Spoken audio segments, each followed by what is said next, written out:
আসসালামু আলাইকুম সম্মানিত ভিউয়ার্স, আসছিলাম এখন চলে যেতেছি। এটার ভিতরে যে বুনছিলাম এই গ্যান্ডেরি আখ, ফিলিপাইনের কালো আখ, হয় নাই, পুরা মুড়ে গেছে গা। ঠিক আছে, এখন খুবই দুঃখজনক, অনেকগুলি চেষ্টা করছি। এখন এর ভিতরে এই ঘাস বুনে দেবো আর ধান বুনে দেবো, ঘাস আর ধান, এটার ভিতরে ঘাস আর ধান বুনে দেবো।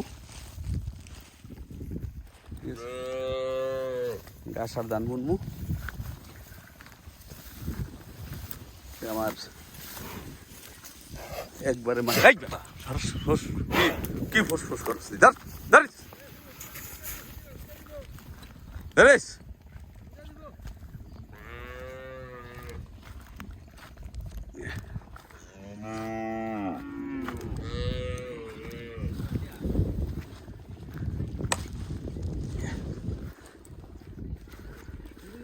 আসসালামু আলাইকুম ভাই, কেমন আছেন? আল্লাহ রাখছে আলহামদুলিল্লাহ। কয়টা আছে গরু? হ্যাঁ এই তো। কয়টা গরু, কয়টা আপনার? আট নয়টা। দুধ দেয় কয়টা?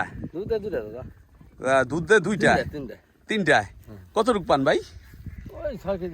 এগুলি তো ফিজিয়ান না? এটা দেশি ক্রস আর কি। হ্যাঁ দেন মোহাম্মদ ভাই নিব নাকি? মোহাম্মদ ভাই তো আবার এইসব গরু খুঁজে। হ্যাঁ, মোহাম্মদ ভাইয়ের লগে যোগাযোগ করেন। হ্যাঁ এইগুলি মোহাম্মদ ভাই নিব, দেখেন। হ্যাঁ, আবার এই করস গরু খুঁজে। এই তো আইলাম। না না, হ্যাঁ এই তো জামুগা আইলাম। ওই যে রফিক ভাই কাজ করতেছে, একটু দেখতে আইলাম। হ্যাঁ এই তো এটা পরিষ্কার করিয়া এর ভিতরে একটু ঘাস বুনে দেবো আর ধান বুনে দেবো। এটা বুনছিলাম, দেখি ওই কিনা ওই যে নাম কি কয় আখ, ফিলিপাইনের কালো আখ। দেখি দুই সাইডটা যদি গজায়, এগুলি উড়াইয়া এক জায়গায় নিয়ে করতে দিব যদি গজায় আর কি। তাহলে তিনটায় দুধ দেয়। কতটুকু দুধ পান? 6 কেজি 7 কেজি কম দাদা। সব মিলা তিনটা মিললা? হ্যাঁ বক্সা দাদা। ও মানে পুরা ভুসি টাকা ডায় পরে আর কি, দানার টাকা ডায় পরে।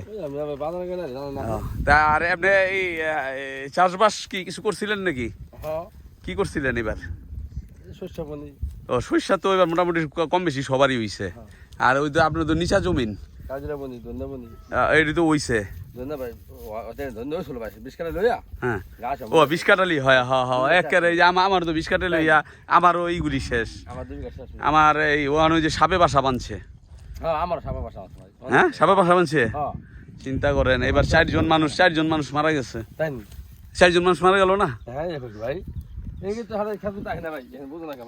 4জন মারা গেল এবার। হ্যাঁ তো জায়গা ভাই। হ্যাঁ আসসালামু আলাইকুম। যাক ভাই, এছাড়া দেখা যায় যে 10টা-12টা করে সবার গরু আছে, সবাই গরু পালে। এটা এক ধরনের একটা আর মাছ, বর্ষার সময় সবাই মাছের করবে। আর এই যে ওই উঁচা ওই যে গরুটা দেখতেছেন, সাদা গরুটা, ওইটা হইলো এক এসবির এসআই নিছেন ওইটা। আর এই পর্যন্ত হইলো আমার জায়গা সীমানা। এই গড়টা দইরা এই ওই যে লাল গরুটার এই পাশে, ওই পাশে ওই পর্যন্ত। আচ্ছা ঠিক আছে। কোনটা কোনটা? হ্যাঁ লালটা? ওটা কি বেটা না বেটি? বেটি না, আমার সাইওয়াল দরকার, সাইওয়াল, অরিজিনাল সাইওয়াল দরকার। না সাইওয়াল আনতে যাবো ভাই, সাইওয়াল লাগবো। এই কি সুন্দর মাটি। ঠিক আছে, এই যে দেখেন এখন সেরকম মাটি। ওই বালুটা ভিতরে যাবো গা, আর মাটিটা বাইসা উঠবো। যে কারণে এখানে পানির অভাবের কারণে ফসল হয় নাই। রফিক ভাইকে না করছিলাম, কোনো কিছু কইলেন না, কিছু করে নাই। তবে যদি দেশি মুরগি অন্তত পক্ষে পালা যাইতো, তাহলেও লাভবান হওয়া যেত, তারপরও লাভবান হওয়া যেত। মুরগি, গরু, ছাগল এগুলির জন্য উত্তম। আর সামনে বর্ষাকাল আইতেছে, এইটি আবার হাঁসটা ভালো, কিন্তু থাকতে হইবে, একজন মানুষ রাখতে হইব। ওই হাবিব ভাই আবার লোক রাখছে, ইয়েরে আসর বাইরে রাখছে, সেটা তার জন্য পোষায়, মানায়। আমি দীর্ঘদিন এখানে ছিলাম, যে কারণে আমি আর ই করতে পারি নাই। এটা এলো আমাদের এহসান ভাই নিছেন আমেরিকার থেকে আইসা, এই যে দুইটা ঘর সহ এই জায়গাগুলি এহসান ভাইয়ের, এই জায়গাগুলি দেখতেছেন এটা এহসান ভাইয়ের। এহসান ভাই আইসা দেখা যাক, উনি এখন পালের চরে আছেন, বিভিন্ন ফসলাদি উনি হারভেস্ট করতেছেন। আর জাজিরায় কাজিরহাট ওইখানে উনি একটা গোডাউন ভাড়া নিয়া ওইখানে সব কিছু মজুত করতেছেন। আসলে কথা ছিল এখানে মজুত করবেন, পরবর্তীতে এগুলি তো আলুটা এনে রাখছিলেন, আলুটার যে বস্তাটা ছিল ভাইরাস মুক্ত না, ভাইরাস যুক্ত, যে কারণে আলুতে ভাইরাস লাগিয়ে গেছিলো গা, ওনার আলুগুলি পছন্দ হয়ে গেছিল গা। তা উনি দেখতেছেন অনেক ক্ষতিগ্রস্ত হয়ে গেছেন গা আলুগুলি। আমার এখানে রাখছিলেন একটা, যাই হোক আলুগুলি উনি সেল দিয়ে দিচ্ছেন। আর এখন ওখানে যাই হারভেস্ট করছেন, আর এদিকে আনেন নাই, উনি ওইটা ওইখান থেকে সরাসরি নিয়ে চলে গেছেন কাজিরহাটে ওখানে গোডাউন করে রাখছেন। তো দাম টাম বাড়লে উনি ওগুলি সাইডে দিবেন, আর এই ঘরগুলি নিয়ে রাখছেন, আর এই জায়গাগুলি নিয়ে রাখছেন। এখন দেখা যাক উনি এখানে কি করেন। তা আমি সাইডে দিব শূন্য, উনার মন ভাঙ্গে গেছে গা। উনি বলছে সেদিক ভাই আপনি যখন থাকবেন না, তা আমিও চলে যাবো, ধরু আপনি যখন থাকবেন না, তা আমি থাকিয়া কী করুন। তো এখন আবার আমি রইতাছি আমার স্ত্রীর এক ভাইয়ের উসিলায়, আল্লাহ পাক আমাকে আবার এই চরে এক্সটেনশন করছেন, মানে কবুল করছেন। এখন দেখা যাক আমি এখানে তারপরে আর ইসের সাথে, আহসান ভাইয়ের সাথে আর কোনো কথা হয় নাই। এরপরে আমি যে থাকতেছি করব, আহসান ভাই সম্ভবত এই বিষয়টা জানেন না, চলে যাবো ওইটাই উনি জানছিলেন। ওই যে আজকে আবহাওয়াটা একটু ভালো পরিষ্কার দেখে, ওই যে পদ্মা ব্রিজটা দেখেন, ওইলো আমার শেডটা, আর ওই হইলো পদ্মা ব্রিজটা, আর এটা হলো আহসান ভাইয়ের।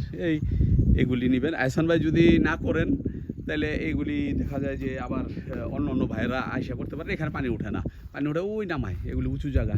এটা রফিক ভাইয়ের, ঠিক আছে। রফিক ভাইয়ের এখানে, রফিক ভাই এবার কিছু করে নাই, 2-4টা মুরগি টুরগি আনছিল, মাশাআল্লাহ আল্লাহর রহমতে ওগুলি শিয়ালের পেটে গেছে। এই হইলো কথা। অরক্ষিতভাবে রাখা যাব না এখানে কোনো কিছু, অরক্ষিতভাবে পরিবেশ তৈরি করে রাখতে হবে, ঠিক আছে। পরিবেশ তৈরি করে রাখলে সব কিছুই হওয়া সম্ভব। যাই হোক, এই যে আপনারা দেখলেন যে এখানে গরু পাললে সবাই গরু পাইলে লাভবান, হয়েছে। সবাই গরুতে এখানে ওই খালেক চাচা এখানে 6-7টা গরু করছে, আরও বেশি করছে মনে হয়। আর দেখলেন এক ভাইয়ের কথা বললাম, উনিও গরু করছেন, সবাই গরুতে এখানে। খালেক চাচার এই যে গরু, ওনার ষাঁড় গরু 2টা নাকি 4 লাখ টাকা পড়ে গেছে, 4 লক্ষ টাকা বললে গেছে, কিন্তু দেন নাই। এই যে 2টা 4 লক্ষ টাকা বললে গেছে, দেয় নাই। আমাদের আব্দুল খালেক চাচা দেয় নাই, 4 লক্ষ টাকা বললে গেছে। এই 2টা ব্যাপারীরা নাকি 4 লক্ষ টাকা বললে গেছে, দেয় নেই। একেবারে ঘাস খাওয়া গরু, এই যে দেখছেন ঘাস একদম অর্গানিক, কোনো রকম ফিটমিট না, কোনো কিছুই না। এই যে শুকনিদ্রা যাইতেছে, যে সবাই ভালো থাকবেন, ঠিক আছে। গ্রাম্য পরিবেশ, চরের পরিবেশ খুব ভালো লাগতেছে। আবহাওয়াটা আজকে এই নাই। ধন্যবাদ, আসসালামু আলাইকুম।